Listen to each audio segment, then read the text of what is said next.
Mark Skaar on the Skaar Kaard on 103.7 The Fox. And I'm going to welcome back Mike Mostert from In Theory. Mike, how are you? I'm doing fantastic. How about you, Mark? How you doing? I'm doing well. I was checking my archives, and we last spoke or had you on the air, I want to say the end of 2020, beginning of 2021. So we're overdue. So welcome back.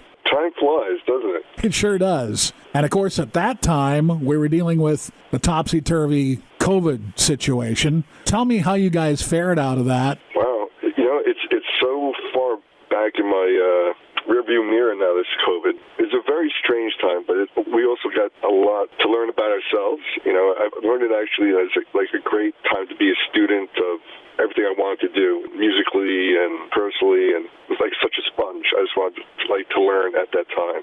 And time is such a commodity and precious, and I just took that time since we were all locked down, to learn and study, and we definitely took advantage of that. Fast forward to now, the beginning of 2024, you have this new song, World's on Fire. Tell me about how that came together. World's on Fire. So in between, we had another song, Stain on My Soul. Right. And that song actually hit number 3 on the classic charts. It hit number 8 on the active charts and 6 on the metal charts. It did quite well. It was featured by Alice Cooper and Sammy Hagar and Eddie Trunk, and it went on.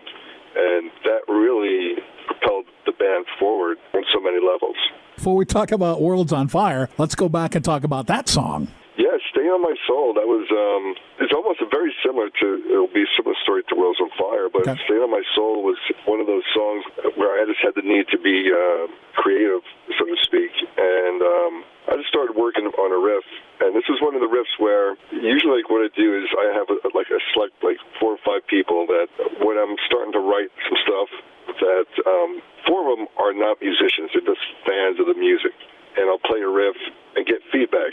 And this was when I first played it, it was, it's not Mike standard is what I got. So I went back and it was for a day or two, and I just reworked the same riff. What's missing on this riff? And I figured it out, and I went in and cut it, and I sent it to the same people and Tony, and everybody was like, yeah, that's it. And it just, it sort of blew up from there. Came together quite quickly. So what was, in your opinion, the missing ingredient? Just a riff idea, just a little tweak? It was just a little tweak. It was actually, believe it or not, just a little chug and just tightening up where the beat falls on the riff. Talking to Mike Mostert from In Theory, World's on Fire is the new song. Sounds like maybe this one had similar ambitions. Yeah, this one was a song that was not supposed to happen, and I'm going through stuff where, I'm taking care of my parents a lot. There's a lot going on personally with the family, and what I've discovered was I have such a need to be creative. And it's almost like the best way I can describe it, if I don't get to be creative, it's almost not a depression, but I feel like I'm missing something. I have to be creative. I just booked a studio, and he's been very accommodating to get me in during these circumstances. I went there actually this time with no riff. Usually I have a notebook of riffs. I have all my riffs on my phone, and this one I was I didn't even know what I was going to do. When I got there, I thought I was going to do maybe a cover of another artist that we just did a show with, and I had an idea of doing maybe an orchestration thing, and I had nothing, a blank canvas, and he goes, Mike, just write something, just do something. I said, okay, just throw the drum machine on, drum loop on, and that's where that first riff comes in, da-da-da-da, and it all came from there. This is, I have to say, really the first time I went into the studio with a blank canvas, and, whatever happened, happens. There is no wrong way, is there? No. I guess however it comes out, it comes out. Talking with Mike Mostert, of course, your partner is Tony Cavino. Tell me about him and his voice and what he lends to In Theory. Tony brings a lot of passion and heart to the band. He's a funny guy. He's very tough on himself. So it's very interesting. I feel like I walk a tightrope with him, meaning, I'm producer of the band, and I have to push him, but I also know that he also, there's times to kick him in the ass, so to speak, and there's times you got it. It's a very interesting tightrope to work with him, because I think sometimes he doesn't realize how good he is, and I never want to damper his enthusiasm towards the track or towards the music. So it's finding that balance from a writing songwriting standpoint. Because you guys have been working together for years and years, right? Within Theory now, I can't believe it's almost 6-7 years, but we've known each other close to 30 years. I'm not sure if we spoke about it, but Tony and I were signed to EMI Records in the mid-'90s. And, we had the official rock helmet, the Aquanet going, higher the hair, the better.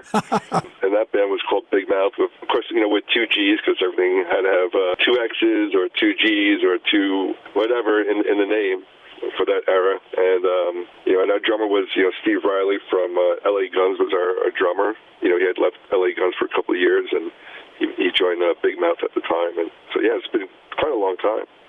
Talking with Mike Mostert from In Theory, and you've got a band assembled right now to go out and do live shows. Are you still working with Brian Keeling? I'm still working with Brian, yeah. Everything is pretty much the same. So Brian is still a drummer, and Brian was from Pink and Shooter Jennings, and we still have Lanisha, who's actually does all the harmonies on the record, and she's part of it live as well. And she was from Stevie Wonder and Jennifer Lopez's band. And then we brought in a local bassist from Muscle Shoals, and he's been part of the lineup for the last year. And then the only thing that we do now, we rotate, depending on the size of the show, a keyboardist or a utility guy. He's a great lead singer, but he can play guitar really great, and he can play keyboards great. So depending on the size of the venue and so forth, sometimes we bring him out, and sometimes we don't. And it sounds like, Mike, you have a pretty eclectic group that you're working with, but you and Tony are the main songwriters, obviously. Yeah, Tony and I are the band, and then we put, if you want to call it the A-team around us, all these veteran folks. And then on top of that, we're releasing Promised Land, the record, and that record that also includes, Vinny Appice from Black Sabbath. And it also has Perry Richardson from Stryper is on 3 tracks on bass. Perry's been a really big In Theory supporter, even when the first record came out, and he had nothing to do with it except for being a friend.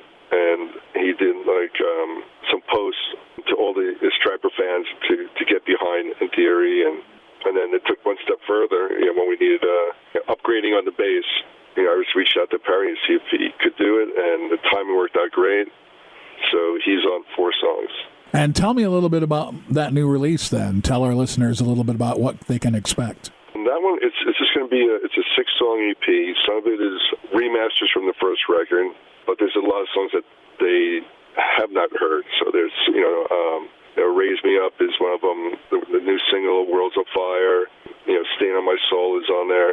And Stain's only been released digitally. It's never been released on CD or on vinyl, and in this case, there'll be a physical CD. So they're going to get to hear some older In Theory, but with updated mastering, and just some brand new In Theory, period. Some material that they've never heard before. Mike, if people want to follow your career and get in touch, what are the best ways for them to do that? The best way now is just go to intheoryoriginal.com.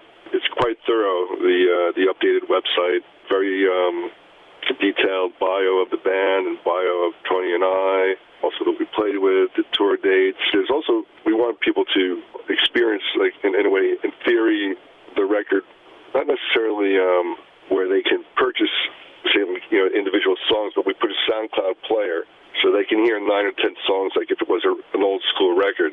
And if they like it, then they can actually buy both CDs, the original In Theory or the new one. But it actually will give the listener almost like the same experience when you can listen to a record from start to finish, like 10 songs in a row. That's how I like to do it. That's how you and I grew up listening to music. So there you go. Yep, and it gives you the full scope of what In Theory is about. Mike, thanks again for returning to the show. We appreciate it, and all the best going forward. I appreciate it. Thank you. That's Mike Mostert from In Theory. I'm Mark Skaar. This is a Skaar Card on 103.7 The Fox.